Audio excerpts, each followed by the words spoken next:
Hi,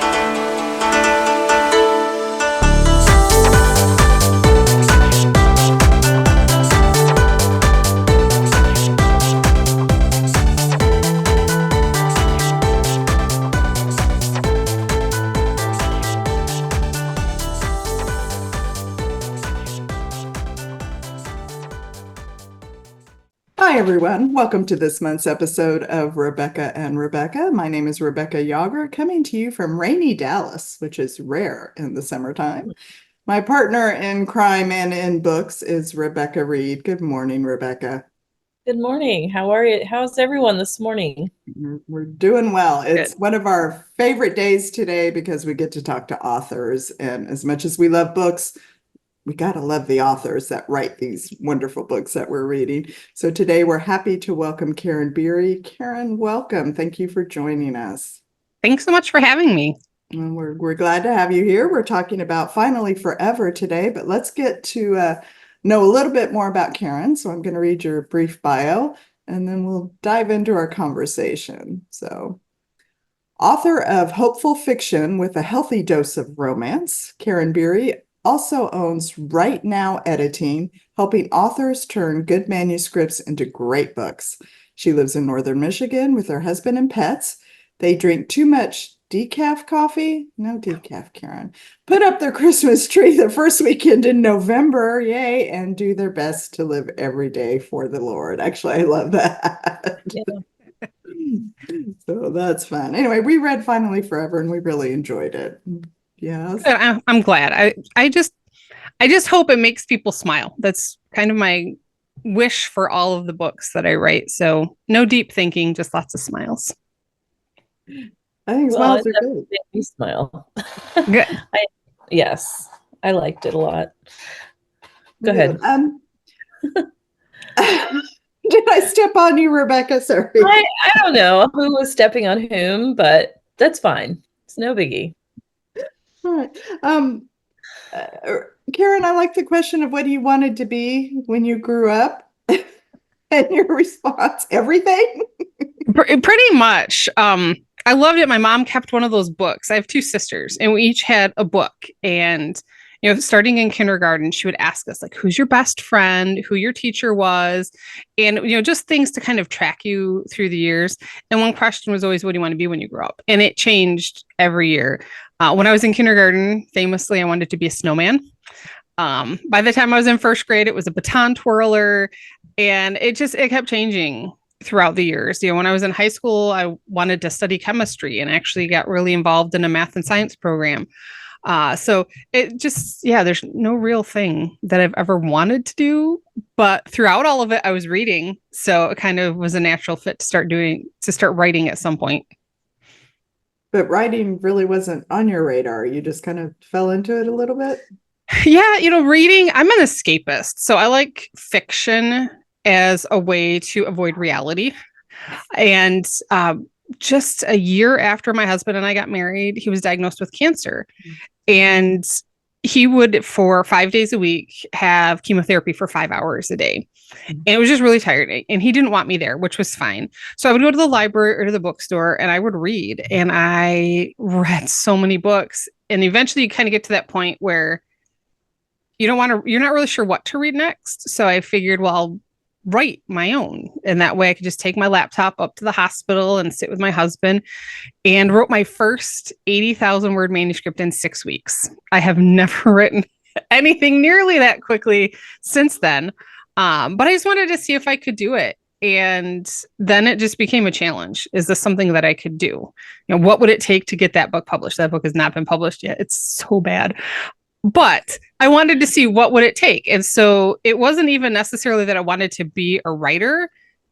It was more, can I do this? And it was a way to give me something to focus on when my husband was being treated. And he's fine now.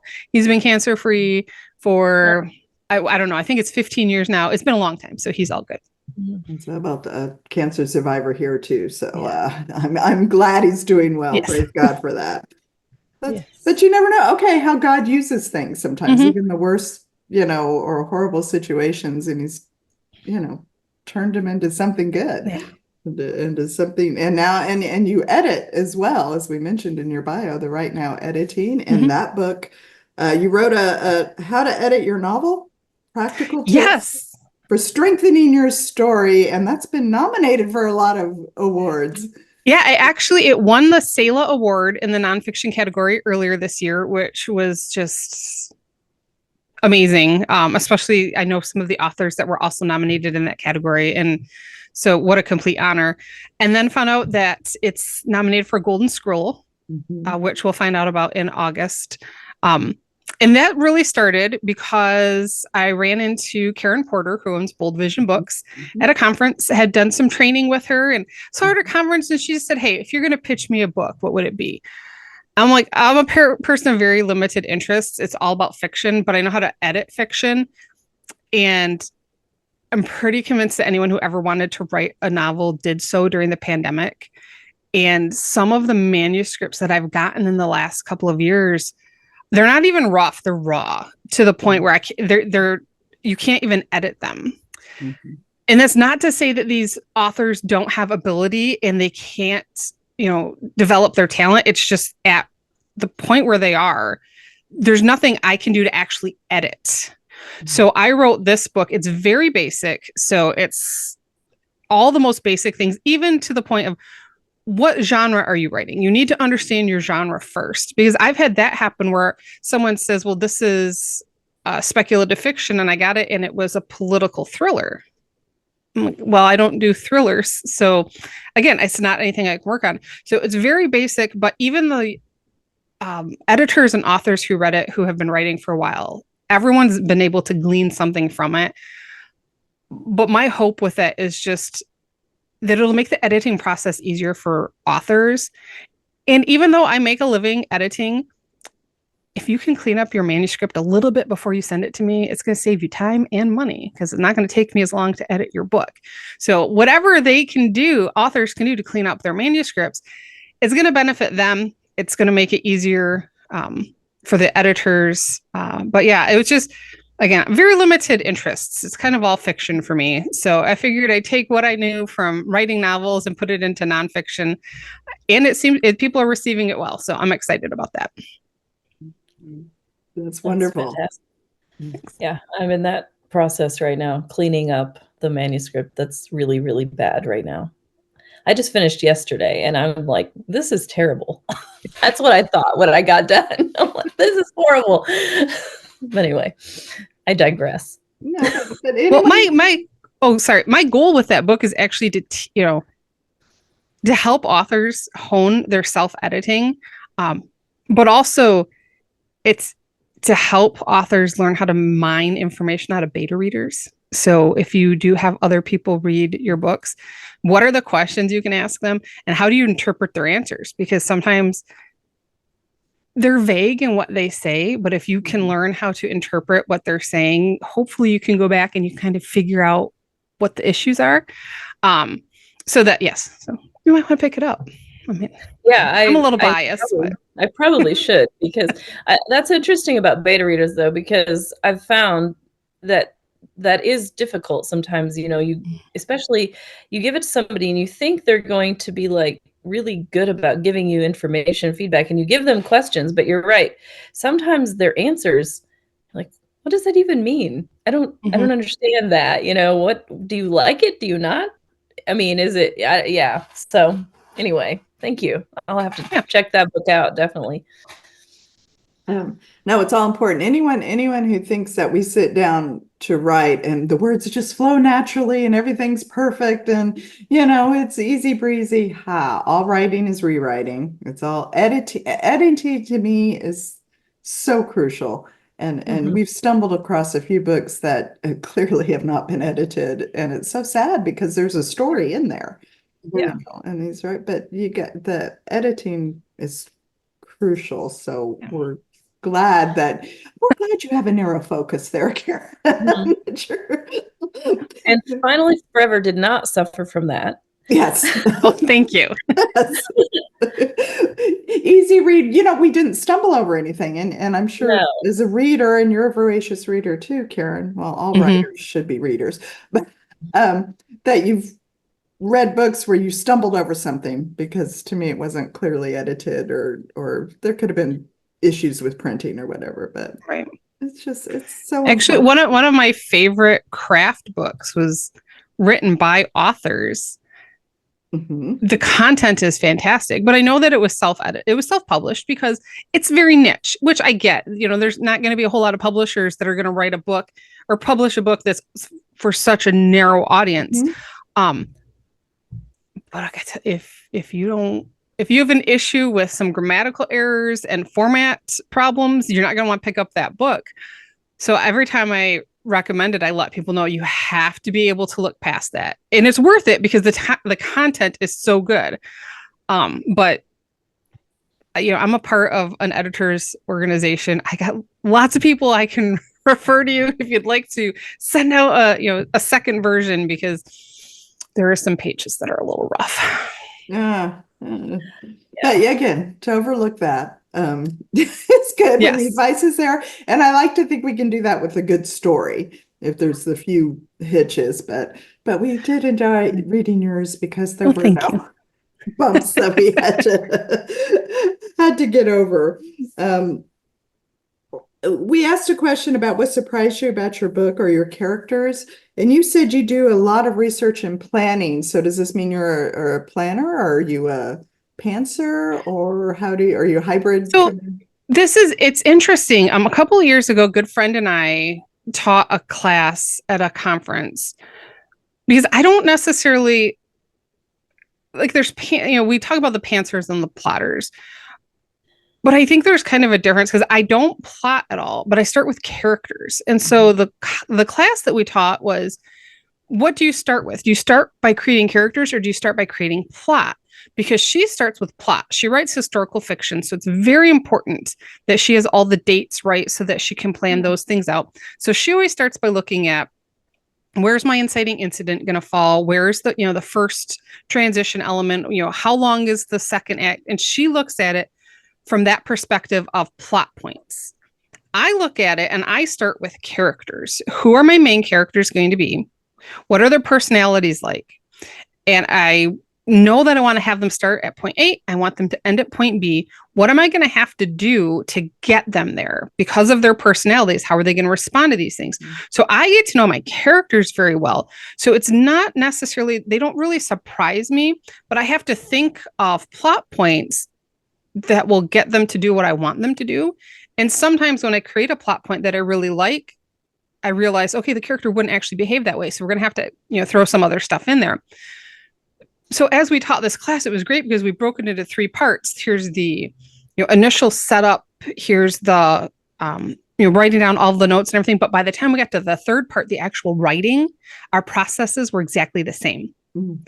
It was just that groundwork. And I don't spend nearly as much time. She'll spend, a few weeks laying everything out, coming up with a plot. Again, some of it's because of the historical aspect of it, needing to make sure it's accurate.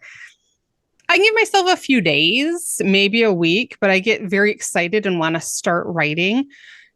And because I do it that way, I do a lot more editing. She writes a really clean first draft. I subscribe to Anne Lamott's really bad first draft because you can always go back and edit it. But it was fun to see. So it's not necessarily, I'm not a plotter, but I'm a planner. I just start with the characters instead of the plot points. Yeah, I like that.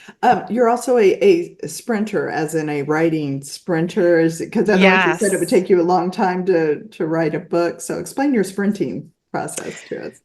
Well, the first time I did that was NaNoWriMo, and it was years ago. And again, that was another terrible book that has never come out of the drawer. Yeah. But recently, especially with the pandemic, I'm incredibly extroverted. I'll thrive on being around people, and being forced to stay away from people for so long, I had just enough energy to get my work done, but I had nothing left to work on my own creative outlets. So I didn't write much at all. I'm trying to get back into the swing of things. I saw a lot of people doing these Zoom writing sprints, and I thought that was kind of a stupid idea until I did one because I was desperate. It was fantastic. And so actually the ACFW chapter that I'm a member of, the Michigan chapter, or the Great Lakes chapter. In the month of March, we decided to make that our writing sprint. I don't know if you remember years ago, it was the Seekerville blog. Mhm. And they did in March Speedbow, which was speed book. And it was the same thing as NaNoWriMo, except it wasn't necessarily 50,000 words. It was whatever your goal was. So you set the goal and you have a month to achieve it. The nice thing about March is you don't have Thanksgiving. You don't have holiday parties, and you get an extra day because there's 31 days in the month of March. So we decided to do Monday through Friday, 1 hour sprints. Different people hosted it. I can sit down and in 1 hour, if I'm doing a sprint that way, I get 1,000 words done every single time. Mm. But if my goal is to write 1,000 words, I can drag that out for 3 hours. And it forces me to just get the words done. And that's one of the reasons why I have that really bad first draft, because if I don't force it out, I will just drag it on forever. Mm-hmm. So we started doing these writing sprints, and I've just discovered that that's the way that I need to write. I have to shut off the brain, just sit down, give myself that time frame, get it done, and then be done for the day. But when you're looking at, if you want to do, 1,500 words in a day, I can do that in an hour and a half and then be done, as long as I can shut off that editor. So that's kind of become my new strategy. I'm working on a follow-up to Finally Forever. And that's how I got that book finished, is in March. I wrote 1,000 words a day for 30 days. I'm working on the next one right now, kind of giving it a break because I want to go back and edit that second book. But that sprinting for me, when I finally realized that's what works, it saves me so much time, and I'm not sitting at the computer for hours every day trying to drum up words. I just set my timer, go, and then I'm done. I've used sprints too. I'm on Discord with some people and we sprint a lot, and I've found that I can sit and write as long as I'm not tired or, there's not a whole lot of things I'm thinking about, and that's fine. But I'm like you, I drag it out, and I can sit there forever and kind of second guess myself and go back and change things and add stuff that's really not necessary and all that. When I'm sprinting, my focus is on putting words on the page. And I think it really keeps me, and if I'm tired, if I'm sprinting, now there's a competition element almost to it.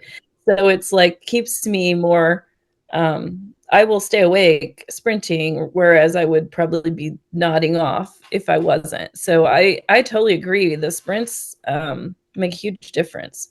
And also it's kind of fun to see like how many words you actually get in a time frame. It gives you a better idea of how productive you really are. Because I think we sit in front of the computer sometimes and we're like, have no idea really how many words we've created or not, as the case may be. And having that sprint with it, and it calculates like how many words per minute and everything. It's pretty interesting. So yeah, I definitely recommend using sprinting in whatever way. There's lots of ways to do it, but yeah, it helps me out for sure. Mm-hmm. Mm-hmm. Really fun. So these books you're working on, I presume it's the Novak sisters, and we meet Caroline Novak and Finally Forever, but in the book it mentions her two sisters. So you're writing. Yes, and so this is my first attempt at a series, which the way I did book 2, I would never recommend anybody ever do it this way. Book 2 actually started as a novella. And in book 1, you meet Caroline's youngest sisters. So Caroline's the oldest. Her youngest sister is Chris. And Chris is the family jock. And she agrees to step in and help her sister with this dance-off. And as I was writing that, I just saw this opportunity to take the youngest sister and the older sister's former dance partner. And what would happen, because there's a big age gap. There's always been, because between the two of them, there's actually 10 years. They're very different types of people. And so I wrote a novella.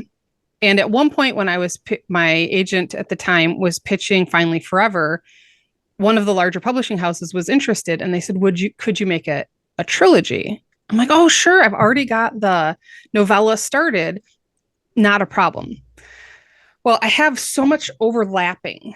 So the novella started like halfway through Finally Forever. Mm-hmm. So there's all of this time overlapping. And when I sat down to expand the book, I was like, wait a minute, I really do need to start it there because I want people to, have this continuity. It was the most labor intensive, ridiculous thing I've ever done, because I'd start things and I would say, oh, I could have them do this, but I'd look back and Finally Forever, nope, they can't do that because they can't be in a fight, because in the next day I have them together. There was so much to consider, that when I started book 3, I'm just having this start at the end of book 2. I'm not having any. There was so much. I have calendars everywhere with dates, and they're highlighted and different. Oh my gosh. It was just, so it was a great lesson. I learned a lot about how to write a series, and I learned what I won't do again. But yeah, that one was fun. It decided to, I wanted to do Christine's story, and she's heavily inspired by my younger sister. And I kind of like to tease her about that because she thinks her life is boring. And so so the blonde-haired, blue-eyed high school PE teacher is someone that I know. Oh, okay. That's fun. Yeah. So you're going to show your sister that her life can be a book. Is that what you're saying? Oh, anybody that knows me is going to pop up in my book someplace. I do not struggle to come up with character names or character occupations at all, because I literally steal them from people that I know.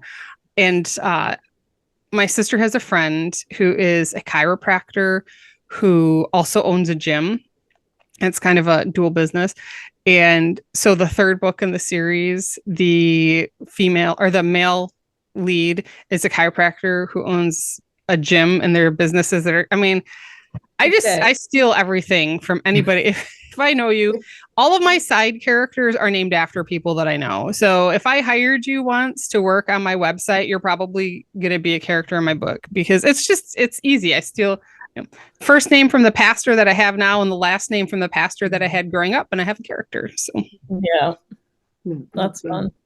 That's a good strategy. I mean, I've done the same thing. I in the story that I just got done writing, I had a character.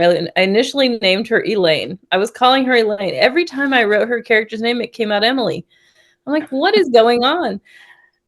I couldn't call her Elaine. So finally I just changed her name to Emily. I have 2 friends named Emily. I'm like, well, I guess this is Emily because Emily is on my head. So yeah, crazy. Characters will talk to you. And you do know, Karen, Rebecca is a great name for a character. It's Rebecca and I really agree. I'm teasing. Well, let's talk a little specifically about Finally Forever, which again, Rebecca and I both really enjoyed Caroline and Ben. And you mentioned the age difference briefly. I kind of liked that. That was Me too. a new twist in it that he was the younger man. And I'm not sure where that one came from. It was just, I don't know. I just thought it would be a fun twist. When I wrote, the last novel I had released was Practically Married. And when I wrote that, the idea was I love, oops, it's going to start to be sunny here. Just a second. Let me close my shade. I love Marriage of Convenience stories, the historicals, but I didn't want to write a historical. So my thought was, can I take a Marriage of Convenience story and make it modern day? So that's where Practically Married came from. And I also kind of like the age gap, where there's a guy who's older, who has a little more life experience and is not just a partner, but can, kind of help the main character. But it's like, well, can I do the opposite of that? So every now and then it's not that I'm wanting to buck convention or anything, but I just do ask myself, what if? And I think that's where that one came from. Well, we liked it for sure. I thought what I liked, I think, initially about this story was I loved the conflict in it. And I loved the, how it was just, the whole story really came together because of Pathways, and those characters at Pathways were just really enriched the story so much. And it just all flowed through so well, that conflict. And that's one of the things I have trouble with. So I really picked up on that because I just loved how it drove the entire story. And it was so easy. I mean, I'm sure it wasn't easy to write it that way, but like it's read so easily, and everything was just so organic and believable because of that. And that's what I really liked about it. Thank you. Well, how these characters grew from, the longing of that Caroline had to work with this nonprofit, but she would never voice it. And then Ben worked his whole life for one goal, and that got shattered, and how they had to just redirect their paths or be bold about saying what they wanted. So I love that you just said that. On X, Twitter, a few weeks ago, I had a post blow up, like seriously 1 million views. I've never had that happen before. It was insane. If you ever think you want a post to go viral, seriously consider it, because it's very time consuming. I had no idea how much time it would take. But it was this meme. If you've ever seen the TV show The Office, and it's an old picture of Michael Scott, and he's got a mullet, and there's a guy standing smiling next to him, and it's the readers who are, all impressed with the foreshadowing and symbolism, and then the author's kind of like not having any idea they did it. And it's funny listening to you say that, because talking about the different paths that they took, I didn't even think about it was called Pathways, because there's actually an organization called Brickways. And that's the group but I didn't want to use their name specifically, so I chose Pathways. Yeah. Putting in symbolism that I didn't even know was there. Actually, I think that happens more often than not, because we're just writing the story. These characters talking to us in our heads, right, and writing it down. But there were so many sweet moments with Ben and the women of Pathways that we really enjoyed. And that was really inspired. My Aunt Linda is mentally handicapped, and she functions right about maybe 6 years old, sometimes, depending on what she's doing, up to 10 years old. And so she's needed to have assistance her whole life. And she lived with me for several years, and we are actually in the transition right now. She's going to move back in with us again. And when she was here, we watched Dancing with the Stars.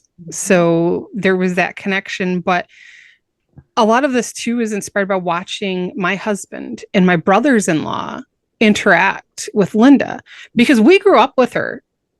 To us, there's nothing abnormal about having a special needs family member. And so when we meet special needs people, we're not uncomfortable. It's not awkward. It's a part of our life. So watching them develop these relationships, and it's super cute because she is in love with my brother-in-law. He is her favorite person in the whole world.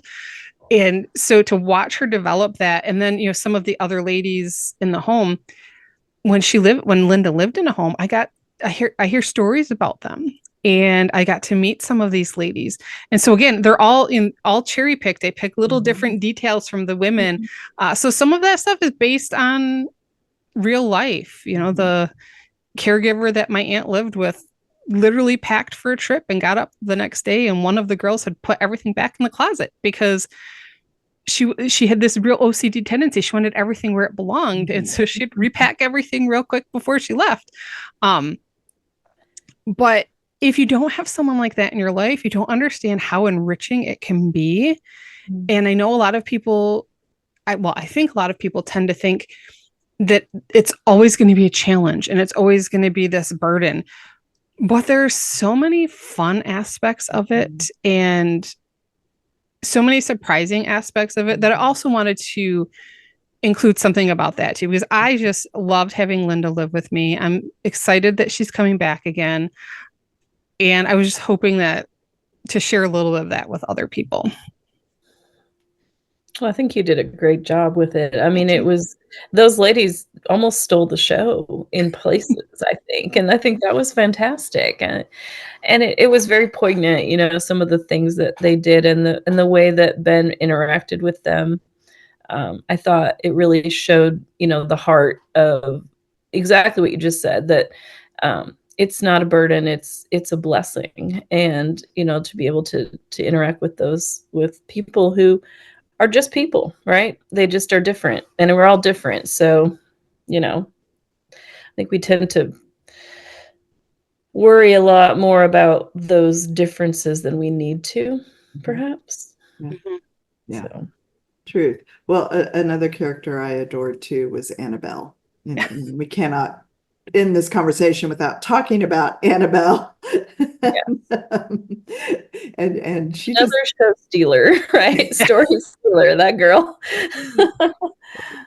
Again, very inspired by my niece when she was that age. My niece just graduated from high school, but she has always been a performer. My older sister is a blogger, and you can go still find videos from my niece when she was 5, 6 years old that she participated, and she was the spokesperson.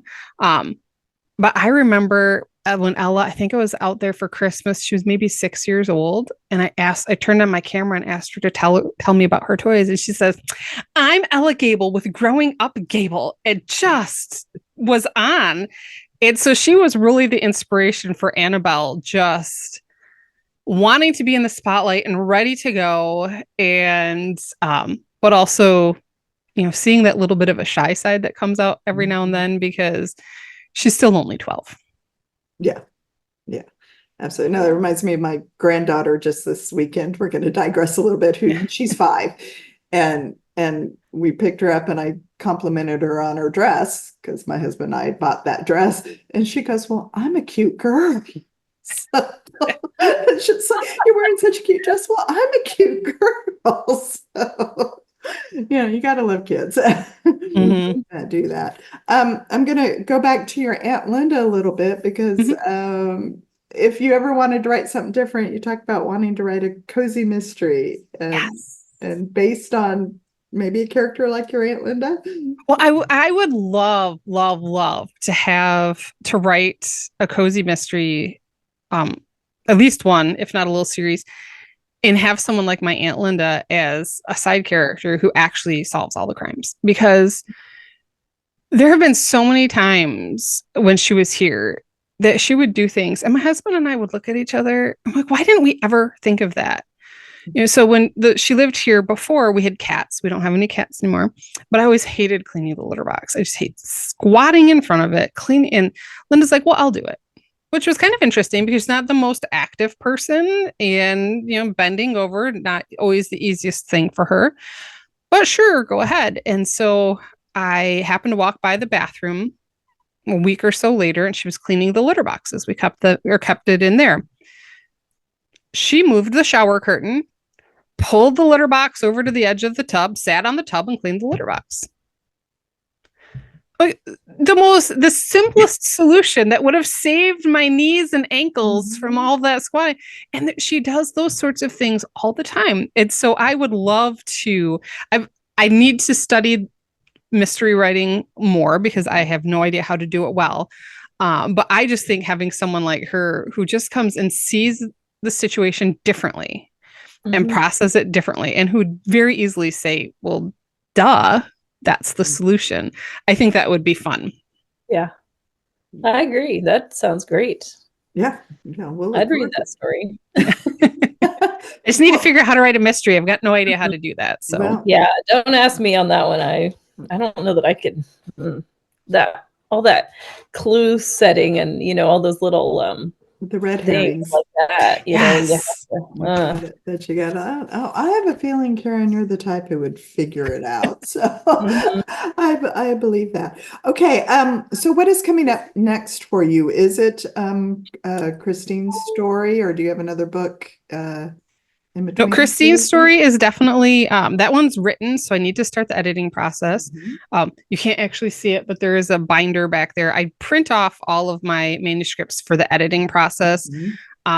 Partly because I just need to get away from my computer. It's fantastic, especially right now. Weather's getting nice. I can take it outside, sit in the backyard. But also, a lot of people don't realize that when you look at it on paper, you see things differently. So when you're editing something that long, it definitely helps to be able to do that. So I want to edit that. I would like to see that published, whether it's through a publisher or my own, the end of next year. And I did start writing the third sister, Carmen's story. And I'm I want to say I'm about maybe 25,000 words into that. But I'm starting to look at the calendar, and I need to get back to Christine and edit, which I'm okay with because I've kind of gotten to that part of Carmen's story where I'm not sure what plot point I need to put in there to get my characters to do what I want them to do. So taking a few months off and working on something else, gives my subconscious the time that it needs to work out the details there so that when I come back to it, plus I already know there's a situation in that book. I'm like, I already know I have to change that. I don't go back to edit while I'm writing because I have to just keep plugging away, but I have notes in there already that this has to change. So when I go back to edit it before I plan on finishing it, I'll be ready to make those changes. But yeah, I definitely need to start editing Christine so that I'm on track for next year, and then we'll finish up Carmen. And I am also thinking about a follow-up to how to edit your novel, because that is such a basic help book. Like I said, I mean, literally, what genre are you writing? What's your word count? Are you writing for the general market or the Christian market? Because if you're writing for this, one market, there are certain things you just can't say. It's not acceptable. But there are some authors that are more intermediate. They're just past beginner, and looking at some more of the line editing type things. And also, I talk in how to edit. We're going to talk about goals and motivations for your characters. But there's also the character arc and the character journey. So how do you lay those on top of each other? So that one needs a little more planning. And it's, writing nonfiction is so much different than writing a novel. It was a great experience for me, but it is very different. But I'm toying around some ideas about that one. Okay. Looks like we got lots to look forward to. But meanwhile, you can pick up Karin's previous books, especially Finally Forever, which Rebecca and I highly recommended in our review. And then we'll look forward to Christine's and Carmen's story and another editing book. And Rebecca, you and I got to pick up that editing book, I think. Yeah. And we'll look forward to see if these other awards come in, the Golden Scroll, the ones we're waiting on, whether you're going to win them or not. But I did find out as well, Finally Forever was nominated for a Christian Market Book Award, which they give that out at the same ceremony where they do the Golden Scroll. So it was pretty exciting. It's easy, especially when you get onto social media and people start arguing and contradicting and insulting you. It's easy to feel like a hack. And I'm like, I know that I know what I'm talking about, but am I wrong? And then when someone says, no, we really like what you're doing, I'm like, okay, you know what? You're not my audience. I don't really care if you don't like my book, because I'm not trying to reach a literary crowd. I'm not trying to reach a thriller crowd.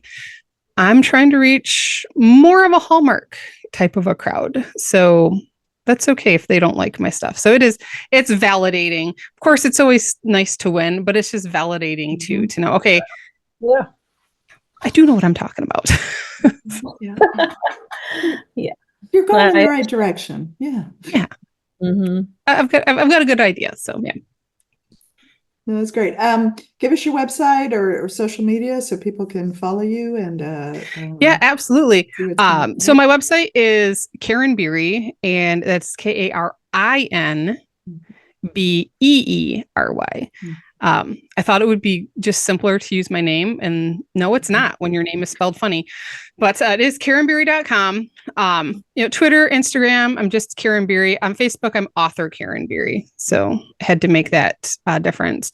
But if you find my Facebook page or my website, you'll have all the links on there. So right. KarinBeery.com, keeping it simple. Just watch the spelling on that, but you'll find her because we want to keep following her and read her next books that are coming up for sure. So, all right. Yeah. Yeah. Rebecca's agreeable today. Yeah. We're good. Thank you for your time, Karin. We Oh, really, thanks for really having me. It was so nice to appreciate meet it. you, ladies, especially Becky. We've known each other online for Yeah, years. So it long was great to time. spend this time with you. It's good. Next month, we're going to talk a little bit about next month. We're doing something a little different. Rebecca and I, we finally have our first male author, and this was not an intentional slight. Just finally, but we're getting one. We read a book called Celebrity Pastor by Kristen Mapes. So we're going to talk about, and Celebrity Pastor was a little bit different book for us. And we look forward to talking to Kristen, and that'll be in September. So stay tuned at RebeccaandRebecca.com. Or find us on Instagram, check out our YouTube channel, Spotify, everything else, so you can find what's coming up after that. So. Okay. Yeah, you don't want to miss that. That'll be a new thing. And then we have really special stuff coming in October, but we're not going to tell you about it yet. So you'll have to stay tuned. But yeah, changing things up a bit. It's going to be fun. So we hope you'll join us. Meanwhile, again, we thank Karin for being here. Pick up Finally Forever. Follow Karin on her website at karinbeery.com. Karin with an I. B-E-E-R-B. How many E's did I put in there? B-E-E-R-Y. And we will see you next time. Thanks for joining us. Bye.